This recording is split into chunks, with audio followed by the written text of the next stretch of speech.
Hi. Hi, this is Silk, and you're watching Sister to Sister Can We Talk? And I am back here once again for 6 weeks with my girl, Dee Dorsey from EBAM, and the Reverend Dr. Marquita Carmichael Burton. What's up, Doc? Good to see you. We are so excited to be back here. We just don't know what to do. So we're just going to jump into this hot topic. Over the course of the 6 weeks, you'll hear what we've been up to. There's been a lot going on in our lives, and we'll talk about that. But I'm going to jump right up into this topic. If you want to call us, if you have a question or a comment, don't forget to give us a call at 915-5202. So, ladies, y'all already know I started researching. Now I got to put the glasses on. Okay. We're going to talk about this hot topic. And the topic tonight is men crying in the dark. Okay? And I know when I said to a young lady today we were going to talk about men crying in the dark, she said, why? I thought you were talking sister to sister. But if we don't talk about our men and what needs to happen, it affects us over the long haul. So that's what we're going to talk about. So where I'm coming from is when using the terms man up. Right. Mm-hmm. Okay, man up, boys don't cry, a young man showing their emotions, okay?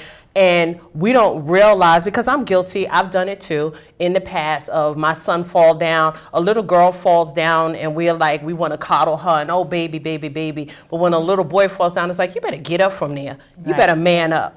Okay, but then we can't understand years later when that young boy now is manifesting behaviors that he doesn't know how to display his emotions. So I want to talk about that. What do you think about that, Dee? Definitely. I think it's important right from the start to encourage them to utilize those emotions. They're there for a reason.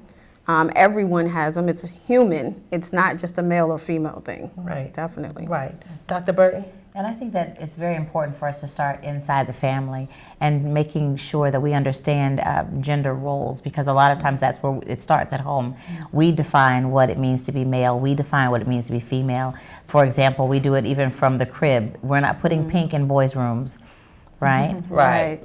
Boys wear blue. We're not putting doll babies in boys' rooms. Right. We're already telling them ahead of time what we expect from them as boys and what we expect from them as men, and what we expect from them in terms of their gender and their sexuality. And we're setting the tone from that early on. And I'm glad you raised a valid point, because one of the things that I was talking to about with a male friend of mine the other day is that mainstream media plays a huge role in defining our men these days, okay?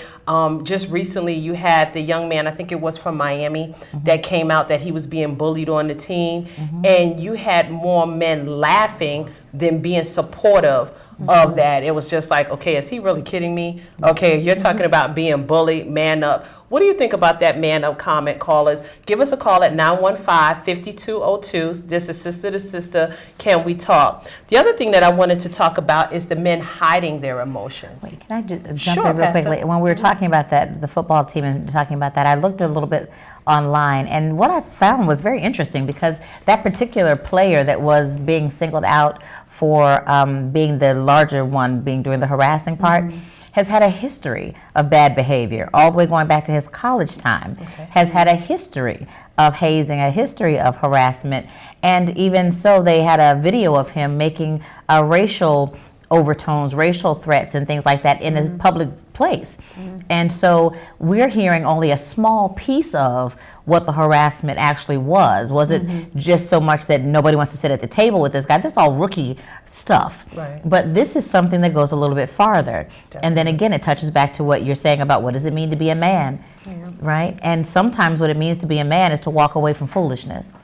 I agree with that. And I think if you think about when we had the first show and we were on the air, one of the things that we talked about was hurting people hurt, okay? And I'm sure that we talked about, because Reverend Burton and I worked on a project called A Ride in the Dark, and we're going to get to some point to talk about that when we're ready in later shows. But one of the things that we talked about, hurt people hurting, is these are not conducts and these are not characteristics that are being displayed, because they're not. These are manifestations that are happening for something that happened to them as a child. Because we are clear that hurt people hurt. And in as much, we find that the emotions, the feeling, okay? We're all human. You know, me and my sister, we have this huge joke. I remember when we were kids and we would go to McDonald's, okay? And we would always say, oh, yeah, this is the time we're going to get a Big Mac. And they would always say, you're not old enough to get a Big Mac. Right. And I remember one day my sister said, well, how old you got to be to get a Big Mac, okay?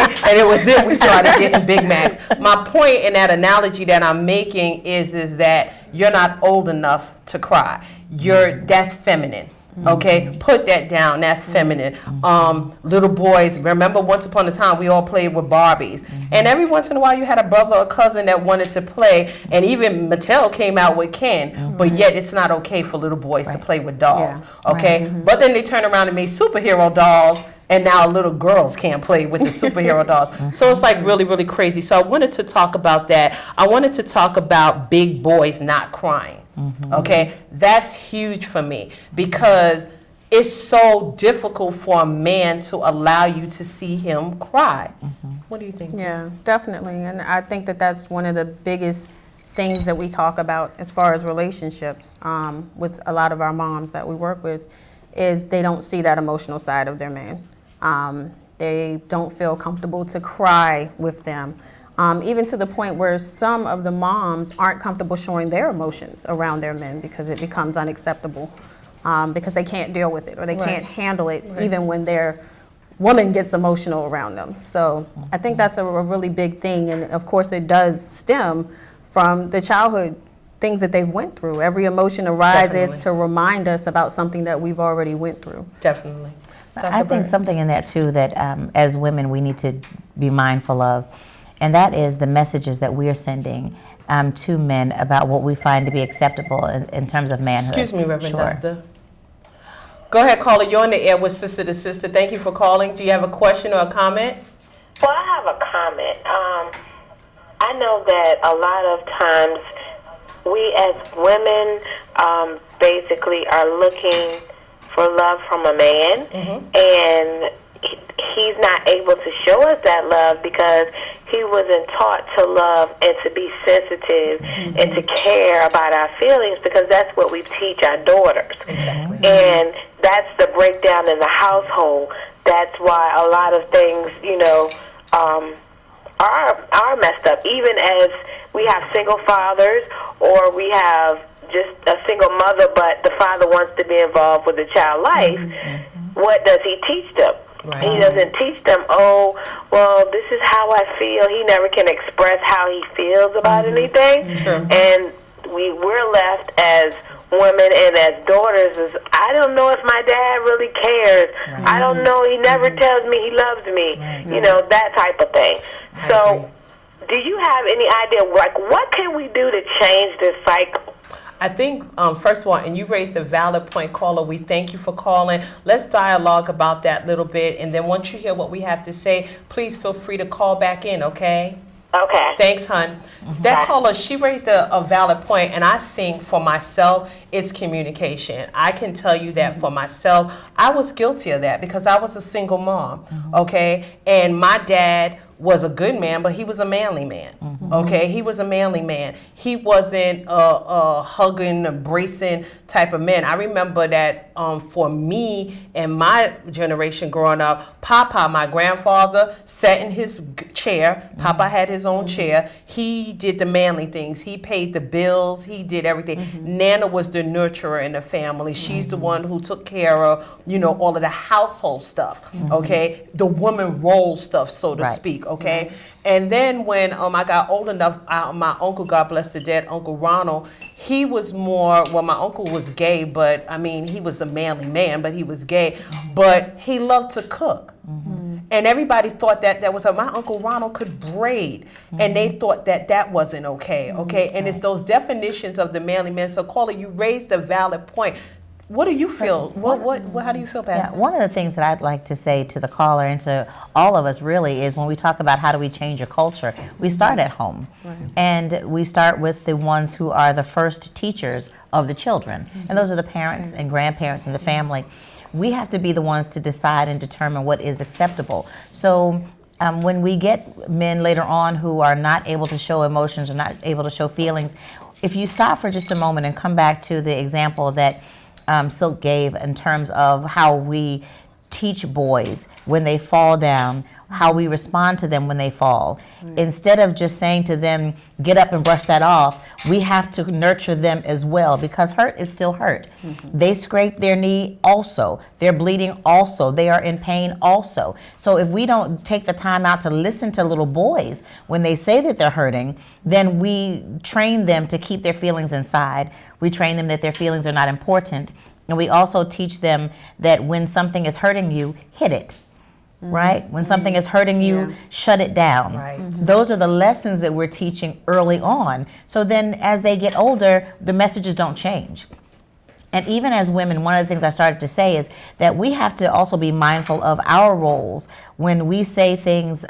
If a man is crying, he's a wimp, he's soft, and all that kind of stuff. Not that he's caring, not that he's sensitive, that he's soft. We're not interested in that. We want somebody that's more thuggish. We want somebody that, so then you decide what it is that you want, right? If you want somebody that's more thuggish, somebody that's more out of touch with their emotions, somebody who's not prepared to enter into a real relationship, then say that, as opposed to getting someone like that and then saying, I want you to talk to me. Yeah, definitely. It definitely begins at home. Like you said, with any change, anything that we want to do within our communities, it has to start within the household.